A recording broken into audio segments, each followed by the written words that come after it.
Buenas noches. Algunos que no saludé, a otros sí. Tengo que hablar alto porque ya me dijeron otra vez que hablo bajo. Así que, ¿quieren que grite? Bueno, yo les voy a... Bueno, no. A veces el que está acá arriba también se distrae un poquito, baja el micrófono y quedan alguna cosa por ahí. Pero...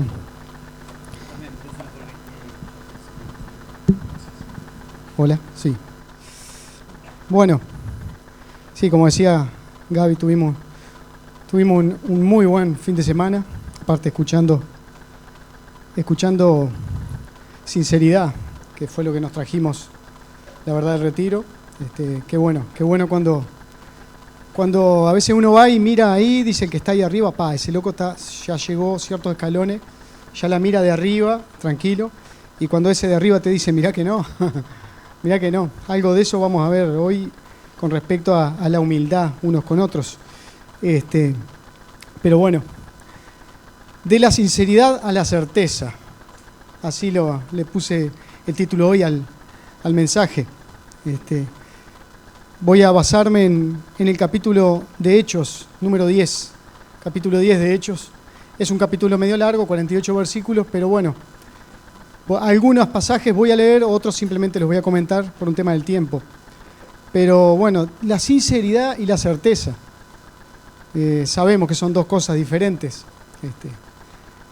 Para darle un poco de humor, ayer algunos, o por lo menos los hinchas del Mancha, sinceramente creíamos que nos traíamos los 3 puntos de Venezuela, pero no teníamos la certeza que nos fuéramos a traer los 3 puntos. Al final pasó.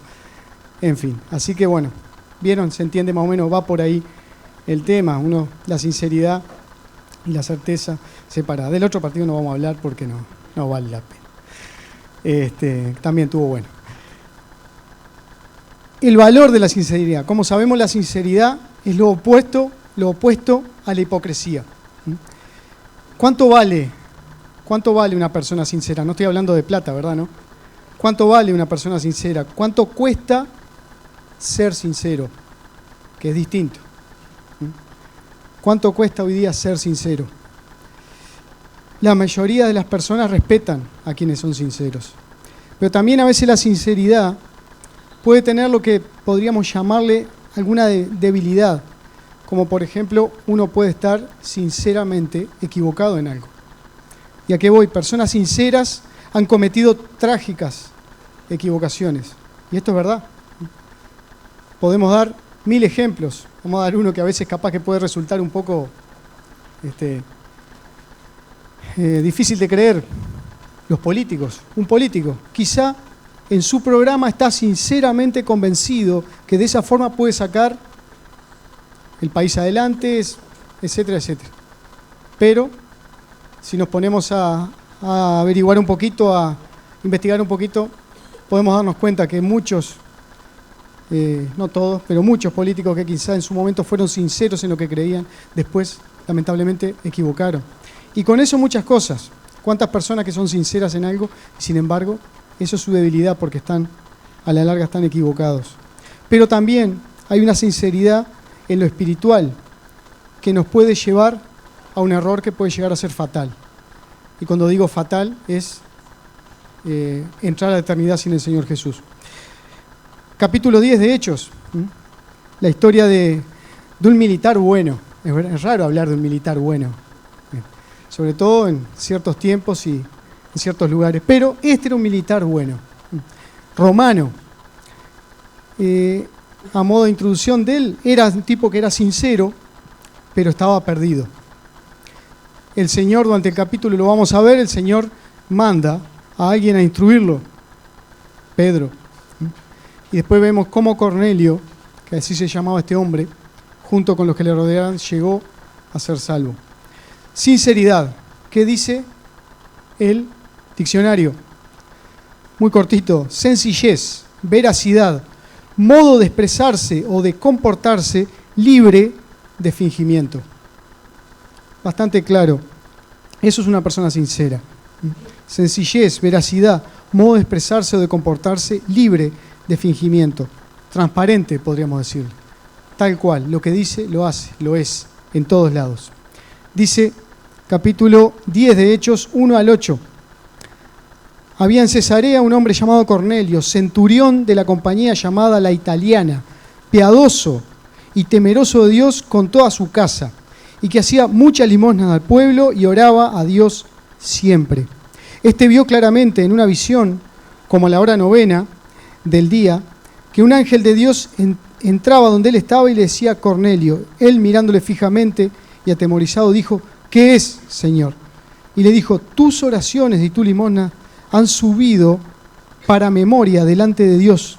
Envía pues ahora hombres a Jope y haz venir a Simón, el que tiene por sobrenombre Pedro.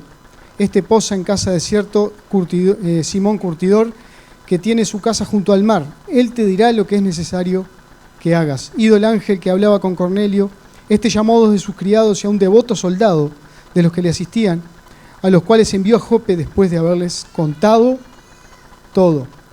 Un oficial romano, como les decía, un centurión. Estos centuriones, estos oficiales estaban al mando de una compañía de 100 hombres en la organización del ejército romano. O sea, era un hombre que tenía bastante poder dentro de sus pares. Y generalmente se le daba a veces ciertos lugares pequeños para que controlaran, gobernaran, ahí lugares pequeños, digo. Pero era un hombre que, lo interesante de la descripción que se da de él acá, de todas sus actitudes, no es tanto la importancia de su rango como yo les comenté, ni las potestades que ese rango le daba, sino que lo que se resalta es que era un hombre piadoso, respetuoso de los judíos, cosa rara en un romano, sobre todo en un ejército de ocupación, y lo más importante, temeroso de Dios. Era lo que muchos dicen, según mientras estudiaba esto, nunca había escuchado este término o esta expresión, era un prosélito de la puerta. Así se los catalogaba. ¿Qué era un prosélito de la puerta? El prosélito de la puerta se le decía a los extranjeros que residían dentro del territorio israelí judío y que seguía algunas costumbres judías. Este hombre, por ejemplo, seguía varias, pero no se ajustaba totalmente a cumplir toda la ley judía. Pero era un hombre que seguía algunas costumbres y era residente ahí. En este caso, obviamente, él cumplía con todos esos requisitos. Era un hombre que estaba destacado ahí en ese lugar, en Cesarea, bebía ahí, temeroso de Dios, cumplía algunos rituales judíos, daba sus diezmos, sus limosnas, dice ahí, era amable con el pueblo, etcétera, etcétera. Sin dudas que era un hombre que había aprendido a temer reverencialmente a Dios y amarle, pero todavía no había dado los pasos para ser salvo todavía. Quería vivir bajo la luz de Dios, pero aún no podía tener la salvación que ansiaba. Y Dios, a través de un ángel, se aseguró de que él pudiera escuchar, de que él pudiera terminar de escuchar y de aprender lo que tenía que aprender para poder cambiar lo que en este momento él necesitaba cambiar, que era su eternidad. Y eso lo iba a hacer a través de Pedro. Como decía ahí, la lectura, en la tarde él tiene una visión, el hombre tiene una visión, ahí lo decía, que decía un ángel del Señor, le da instrucciones de lo que tiene que hacer. Y él ejecuta inmediatamente. Ahora vamos a ver la otra visión. Acá hay 2 visiones en este capítulo. Hay otro también que tiene una visión. Estamos hablando de Pedro. Dice versículos 9 al 16. Al día siguiente, o sea, estos hombres, él los encomienda, los manda, y el soldado y los 2 criados salen rumbo a Jope. Al día siguiente, mientras ellos iban por el camino y se acercaban a la ciudad, Pedro subió a la azotea para orar cerca de la hora sexta, cerca del mediodía. Y tuvo gran hambre y quiso comer, pero mientras le preparaban algo, le sobrevino un éxtasis y vio el cielo abierto y que descendía algo semejante a un gran lienzo, que atado de las 4 puntas era bajado a la tierra, en el cual había de todos los cuadrúpedos terrestres y reptiles y aves del cielo. Y le vino una voz, levántate, Pedro, mata y come. Entonces Pedro dijo, Señor, no, porque ninguna cosa común o inmunda he comido jamás. Volvió la voz a él la segunda vez. Lo que Dios limpió, no lo llames tú común. Esto se hizo 3 veces y aquel lienzo volvió a ser recogido en el cielo. Interesante, todos sabemos quién era Pedro. 1000 veces hemos escuchado de él acá arriba y hemos leído de él. Él cumplía con su momento a solas con Dios, y en este momento es que tiene la visión, una visión rara, ¿no? Un lienzo que baja del cielo con todo tipo de animales puros e impuros. Si vamos hacia atrás, sabemos que Dios había establecido una dieta para su pueblo de animales que podían comer y animales que no. Animales que eran limpios, puros, y animales que no. Entonces Pedro, ante la visión, la primera reacción que tiene: Señor, sabes que yo nunca he probado nada que no me corresponda. En cambio, aquí lo que el Señor le dice es: no llames tú inmundo lo que el Señor limpió. Y esto más de una vez se ha escuchado, y con razón, que aquí se refería, no tanto era el significado más profundo. Está claro que la visión tenía un significado mucho más profundo que modificarle la dieta a Pedro de lo que comía o de lo que no comía, sino que en realidad Dios estaba por abrir la fe, por abrir la puerta de la fe para aquellos que no eran del pueblo judío, para los gentiles. Pedro, como judío que era, hasta ese momento había considerado a los gentiles, aquellos que no eran judíos, como extranjeros, impíos, impuros, una cantidad de epítetos que se le podían ocurrir a los judíos. Pero ahora Dios iba a terminar y a derribar todas esas barreras religiosas y esas barreras nacionalistas que tenían, para que todos los creyentes verdaderos en el Señor Jesús quedaran en el mismo nivel de comunión cristiana. Ya no iba a haber separación, judíos, griegos o gentiles, no judíos. Dios le iba a mostrar, le estaba enseñando que su fe, que su gracia, que su amor no había sido solo para su pueblo, para el pueblo judío. Ahora la puerta estaba abierta para todo aquel que creyera en la obra de Cristo. Interesante que dice que se repitió 3 veces la visión, 3 veces le pasó.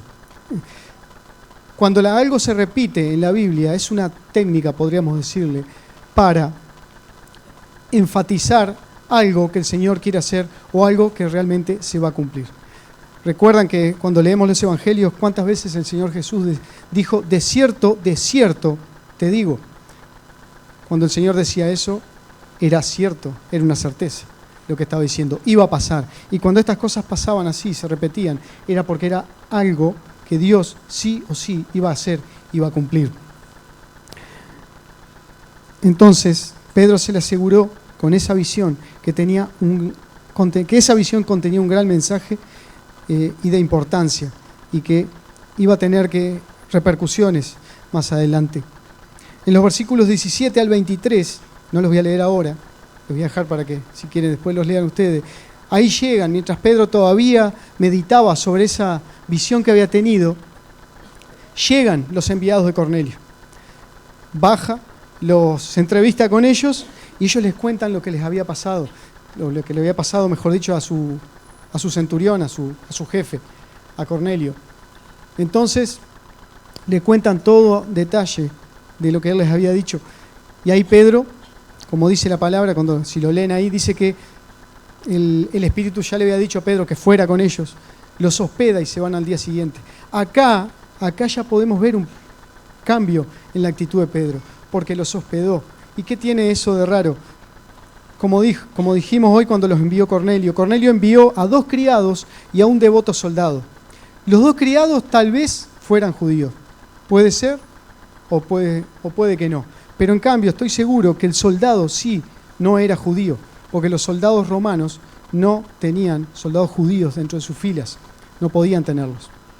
En cambio, ya Pedro ahí comenzaba a entender, porque estaba hospedando, si bien no era la casa de él, pero estaban hospedando a gente que no era de su pueblo, como este soldado, y quizá esos 2 criados si no eran del pueblo de Dios.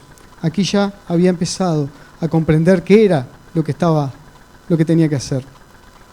Mientras, como decía, los hospedó y al día siguiente partieron, salieron rumbo a Cesarea. Pedro, los enviados de Cornelio y algunos hermanos, que si vemos ahí en el capítulo 11, versículo 12, el mismo Pedro dice que eran 6 hermanos que fueron con él, 6 creyentes. Versículos 24 al 29. Al otro día, sí lo voy a leer, al otro día entraron en Cesarea y Cornelio los estaba esperando, habiendo convocado a sus parientes y amigos más íntimos. Cuando Pedro entró, salió Cornelio a recibirlo y postrándose a sus pies, adoró. Mas Pedro le levantó, diciéndole: levántate, pues yo mismo también soy hombre. Y hablando con él, entró y halló a muchos que se habían reunido, y les dijo: vosotros sabéis cuán abominable es para un varón judío juntarse o acercarse a un extranjero, pero a mí me ha mostrado Dios que a ningún hombre llame común o inmundo. Por lo cual, al ser llamado, vine sin replicar. Así que pregunto: ¿por qué causa me habéis hecho venir? Aquí vemos que, previendo la llegada de Pedro, Cornelio ya había preparado todo para recibirlo. Había, como dijo ahí, parientes, amigos, había juntado a mucha gente. Hay un hecho interesante ahí, que es la llegada de Pedro y cuando Cornelio se encuentra con él. A mí la verdad que me hace, me llama bastante la atención que un hombre con el poder que tenía Cornelio, sin embargo, tuvo la suficiente humildad, aunque no había entendido todavía que no había que arrodillarse ante ningún hombre. Y sin embargo, cuando viene a Pedro, reconoce en Pedro como apóstol y como una autoridad de la iglesia que había empezado hacía poquito tiempo. Sin embargo, Pedro le dice, como leíamos ahí: levántate, yo soy igual que tú, soy un hombre igual que tú. Y un paréntesis, sería bueno, qué bueno que sería, que los que hoy día, o desde hace mucho tiempo y hoy día, se autodenominan sucesores de Pedro, estoy hablando del Papa, imitaran la humildad que Pedro tenía, no permitiendo que hombres le rindan la pleitesía que muchas veces le rinden, ni que se arrodillen frente a ellos. Pero bueno, eso no está en nosotros, ya van a dar cuenta de eso. Luego le pregunta por qué le habían hecho venir. Está bueno el hecho de que Pedro primero les explica: ¿saben ustedes lo que me cuesta a mí haber venido a reunirme con ustedes? Es interesante eso, porque Pedro les pone en claro qué era lo que él estaba dejando de lado y qué era lo que Dios le había enseñado para poder venir a reunirse con ellos. Y yo pensaba a veces en lo personal, ¿no? ¿Cuántas veces trato o veo a alguna persona como un impuro, un impío, un extranjero, un gentil? Y me pongo como en un lugar de un judío. ¿Y a qué me refiero? A veces no le predicamos a alguien o pensamos que a alguien no le vamos a poder entrar con la palabra, no le vamos a poder entrar con el evangelio, o sencillamente ya dictaminamos, golpeamos el martillito y dictaminamos: este nunca se va a convertir, este nunca. Sin embargo, ¿de qué manera Dios muchas veces quiebra esa justicia o esa justicia que nosotros, por la nuestra, tenemos? Los versículos 30, voy rápido porque quiero al final hablar de 3 certezas que todavía no hablé. Los versículos 30 al 33, ahí lo leo también. Entonces Cornelio dijo: hace 4 días yo estaba en ayunas y a la hora novena, mientras oraba en mi casa, vi que se puso delante de mí un varón con vestido resplandeciente y dijo: Cornelio, tu oración ha sido oída y tus limosnas han sido recordadas delante de Dios. Envía pues a Jope y haz venir a Simón, que tiene por sobrenombre Pedro, el cual mora en casa de Simón, un curtidor, junto al mar, y cuando llegue, él te hablará. Así que luego envié por ti y tú has hecho bien en venir. Ahora pues, todos nosotros estamos aquí en presencia de Dios para oír todo lo que Dios te ha mandado. Me hacía un poco de gracia al principio de este pasaje, porque como buen militar que era, le repitió al pie de la letra todo lo que el ángel le había dicho. Exactamente igual. Se lo mandó decir por sus criados, se lo repitió cuando vino, así que a Pedro no le quedaba ningún tipo de duda de cómo él había recibido esa visión y qué había tenido que hacer. Le cuenta, como decía ahí brevemente, cómo le había pasado todo. Pero hay un detalle o hay algo importante que me gustaría resaltar y está en el versículo 33, que lo repito, dice: así que luego envié por ti, y tú has hecho bien en venir. Ahora pues, todos nosotros estamos aquí en la presencia de Dios para oír todo lo que Dios te ha mandado. Acá hay un hombre que realmente era temeroso de Dios. Y no solamente él, sino que a mí me habla el hecho el todos de los que estaban con él. A mí me habla de un testimonio que este hombre tenía para con su familia, con los que le rodeaban. Había un testimonio de este hombre. Y había necesidad de Dios, y había ganas de conocer realmente de Dios, de saber de Dios. No solamente, como decía yo, tenía un buen testimonio sumado a todo lo que hacía, sino también un buen trato hacia los demás. En los versículos 34 al 43, ahí viene toda la declaración de Pedro. Pedro es sincero, como decía, respecto a que siempre había creído que el favor de Dios era solo para los judíos, pero que ahora sabía que no era así. Dios no hace acepción de personas. Dice Pedro, abriendo la boca, dijo: en verdad comprendo que Dios no hace acepción de personas, sino que en toda nación se agrada del que le teme y le hace justicia. Dios envió mensaje a los hijos de Israel, anunciando el evangelio de la paz por medio de Jesucristo. Este es Señor de todos. Ahí pasa y le explica todo lo que a ellos les necesitaba, lo que a ellos les estaba faltando saber. Todo lo que Cristo había sido, quién era Jesucristo, qué había hecho y por qué. Entonces, Dios no hace excepción de personas, dijo. También dice en Romanos 2, 10 y 11, pero gloria y honra y paz a todo el que hace lo bueno, al judío primeramente y también al griego, porque no hay acepción de personas para con Dios. También hay otros pasajes que lo mencionan. Cuenta la historia de lo hecho por Jesús, cómo había sido ungido por el Espíritu, sus milagros, su servicio a los demás. También su muerte, su resurrección y cómo él, junto con los demás apóstoles y muchos otros, habían visto al Señor resucitado. Y no solamente eso, no solamente eran testigos de esa resurrección, sino que más aún, no solo le vieron, sino que hasta comieron y bebieron con el Señor después, antes de que el Señor se fuera. También comparte cómo Jesús los comisionó para que testificaran de Él como Salvador, obviamente, pero también como juez de todos.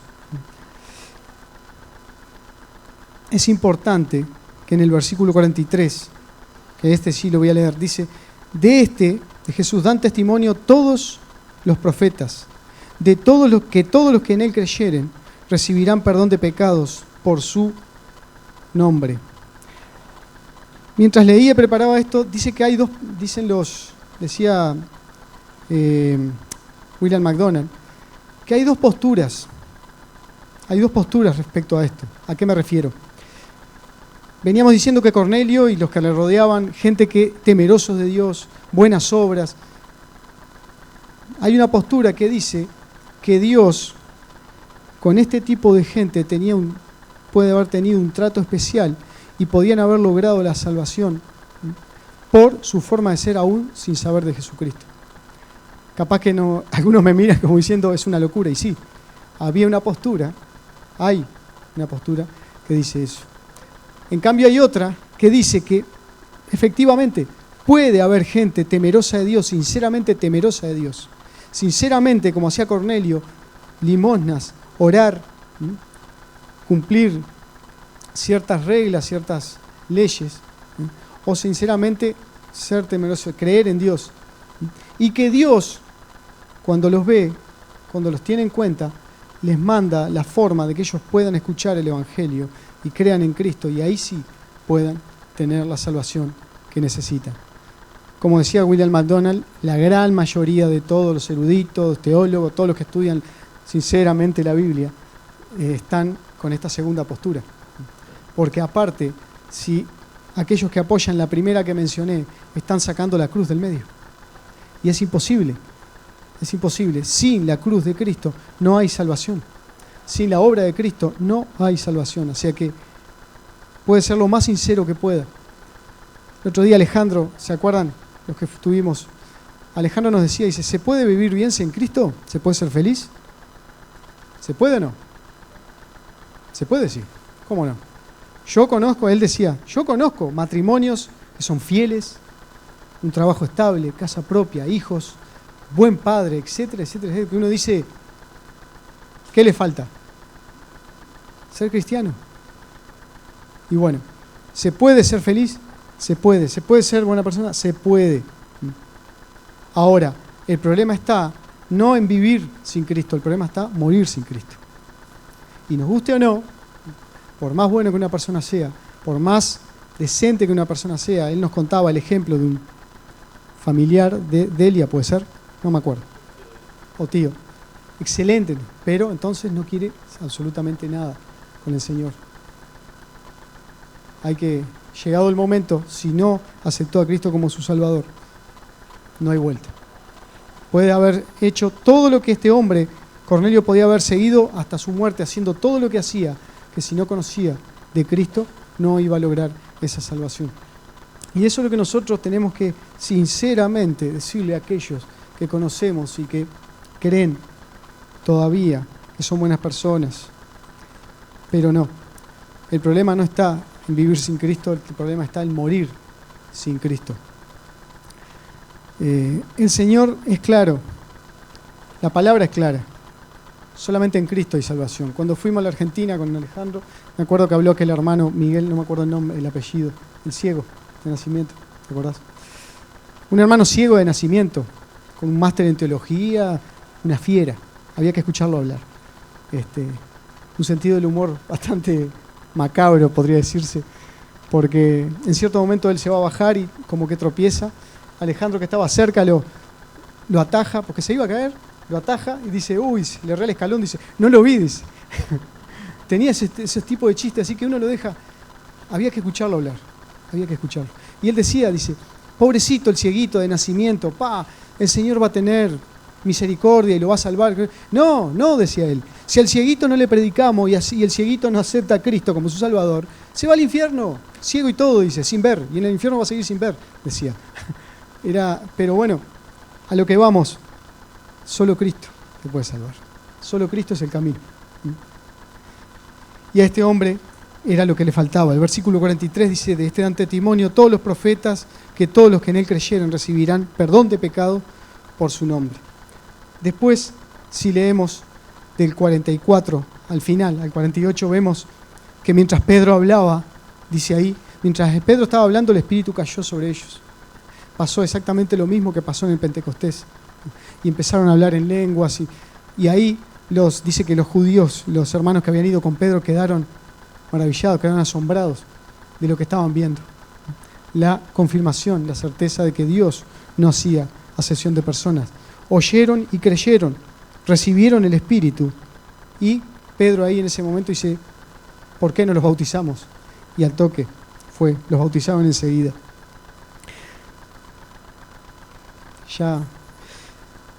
Pero cuando empecé dije que el título era de la sinceridad a la certeza. Bueno, de la sinceridad ya les dije el significado. Certeza. Si la sinceridad, el significado era corto, bueno, este es más corto todavía. Certeza. Conocimiento seguro y claro de algo. Como les dije antes, tanto Cornelio como quienes estaban con él eran sinceros en cuanto a lo que creían y en cuanto a lo que hacían. Pero luego de la visión del centurión, creo que ahí él se dio cuenta que algo le estaba faltando. Que algo le estaba faltando. Pedro trae la noticia, la buena nueva que le estaba faltando en este momento, y que en el momento que ellos creen, ahí le genera la certeza de que realmente ahora podían tener comunión verdadera con el Señor, podían tener la salvación. Sobre este versículo 43 quiero compartirle, ya para lo último, 3 maneras en que la certeza se manifiesta y dar una pequeña descripción de cada uno. Primero, la certeza de la palabra. Decía ahí, de este dan testimonio todos los profetas. Si bien Cornelio era devoto de Dios y tenía muchas acciones que ya describí, no era suficiente para salvarse. Pero Pedro lo instruye en las Escrituras. No sé qué pasajes le puede haber leído, le puede haber dicho de memoria, pero Isaías 42:1 dice, por ejemplo, «He aquí mi siervo, y yo le sostendré, mi escogido, en quien mi alma tiene contentamiento.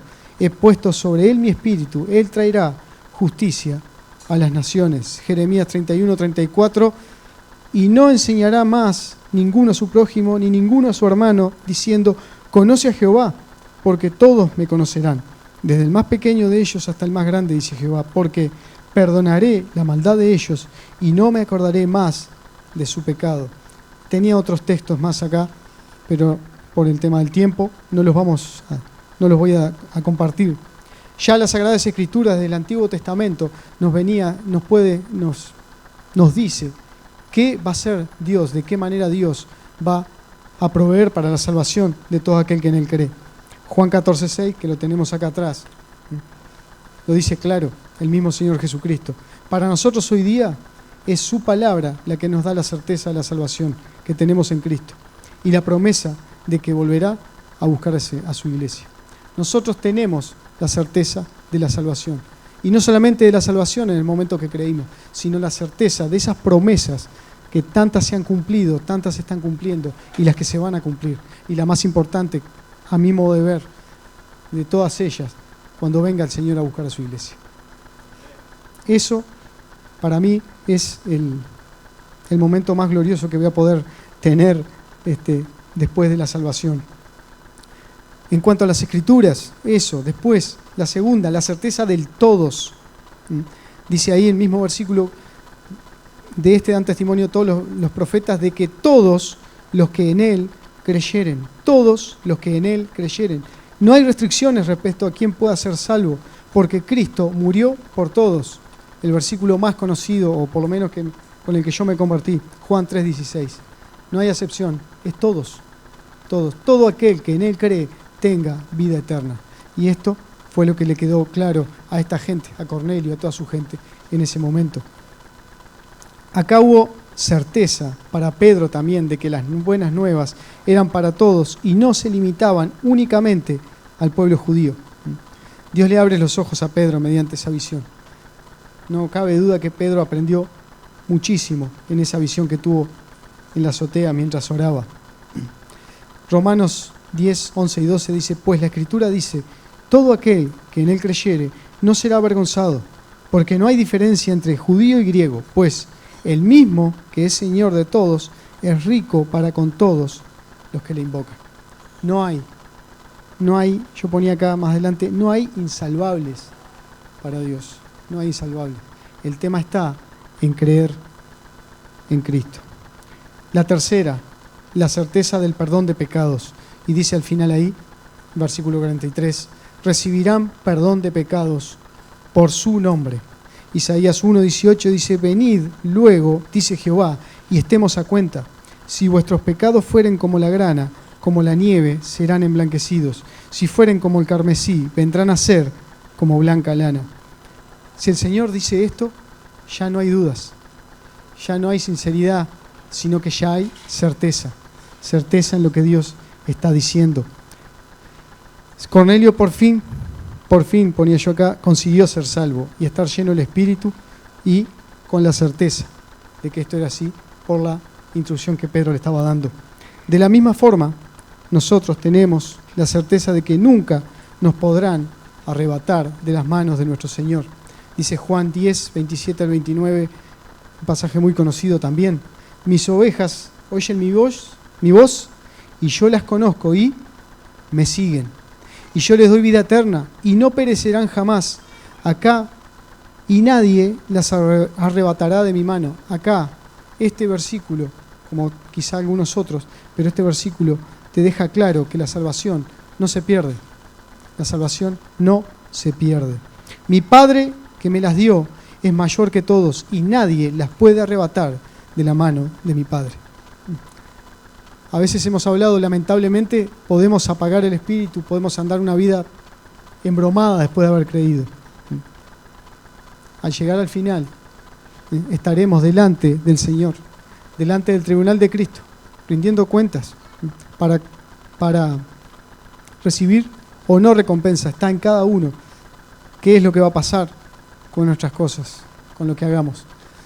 Si va a ser oro o si va a ser madera para quemar. Pero hay una cosa que es segura: el Señor nos tiene en su mano y nadie nos puede arrebatar de su mano.